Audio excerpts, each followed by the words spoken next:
We want to look at the Dplyr package, and we want to look at those verbs, the 5 of them. And I want to use the IList dataset that we have. And for most of us, or some of us who are familiar with it, we can pull it out easily in that way. And that is the dataset, the sepal length, the sepal wings, the petal length, the petal wings, and the species. Those are the 5. I have 5 columns and 150 entries of the data. So you can go through the data set and have a look at it. But I want to take you through on how to go and do a number of things. So you can call it IDs to arrange the data set. So I'll pick the data. I introduce the pipe. I want to arrange maybe my data set with a specific. Maybe I want it to be sorted in a specific form. Maybe I want the sepal length to start in descending form, starting with the highest value. So what I'll say is descend sepal length. And if you view that, the it is arranged, you see it starts with the length being the highest is 7.9. So that's, it arranges with the length of the sepal length in descending manner.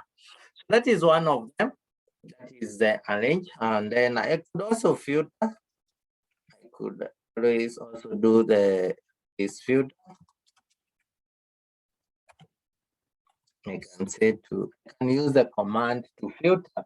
And I can filter based on specific conditions. For example, if you look at the data IDs, I have Setosa, the species. I have 3 species, Versicolor and Viginica.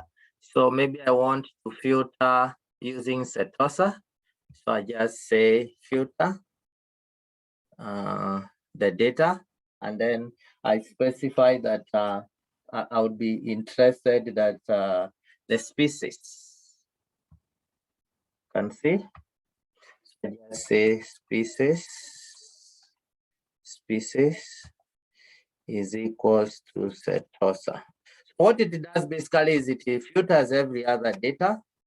If you look at this, I have 150 entries because Setosa is 150, Versicolor is Setosa is 50, Versicolor is 50, and Viginica is 50. That makes 150. Now, what about the one that filtered?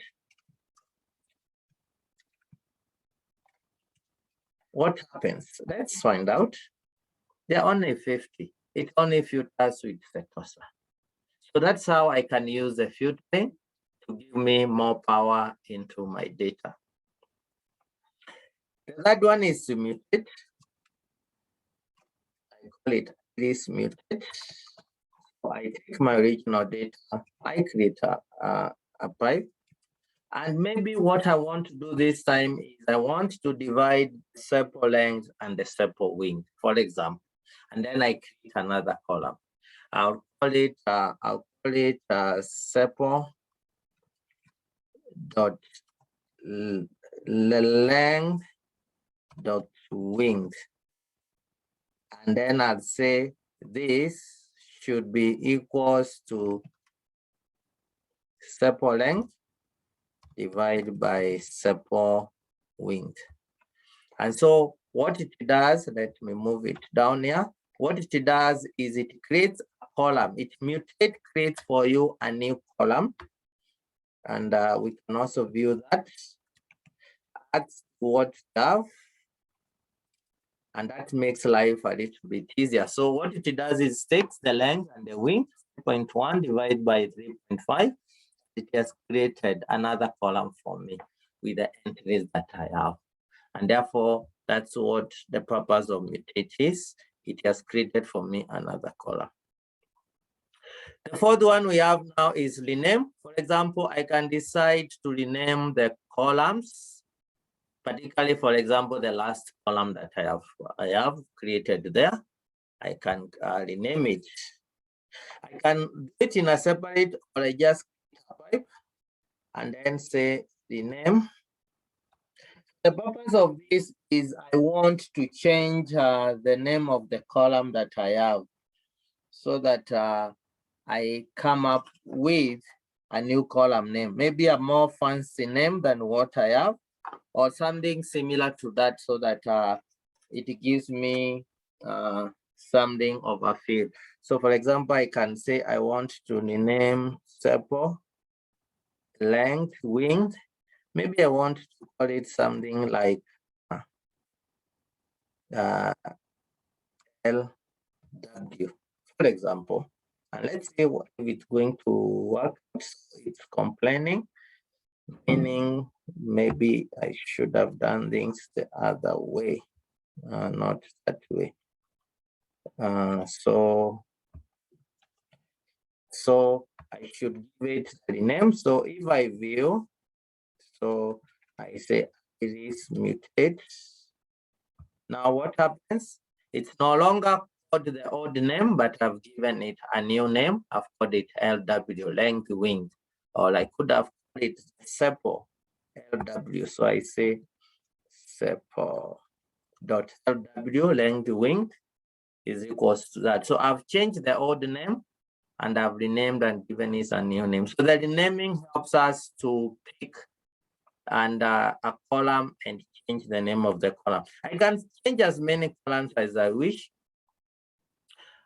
In this, instead of having species, I can give it a different name. Instead of calling it petal.winged, I can give it another name. So I just use the rename function to help me achieve that. And then finally, I want to look at the ID select. And it's a very good verb.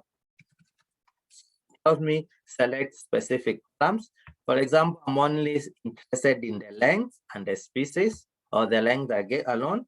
I just say sepal length, comma, petal length. It only selects for me the two columns in my data. So the purpose of select is to select for me specific columns of the data. The last one maybe that I did not mention here is the one we call slice. Slice is basically more involved in, for example, when we look at this, we have 150 entries, 150 of them, and we have two columns. Maybe I just want the first 20 entries, so I can just come in and put a pipe and say slice from 1 to 20. So what does it do? It gives me the first 20 rows of my data set. And so if I view that, you can see there are only 20 entries. Now I have reduced them to 20. So the purpose of the slice is it looks at the rows. The select, it looks at the columns. Rename column names. Mutate is you are introducing a new column. The filter, you have interest in specific entries in a column, and then the arrange is how you want it. If you want it to be in descending, in ascending manner, then that's how you go about it. I hope you've enjoyed the video, and thank you so much for watching. Please, if you can,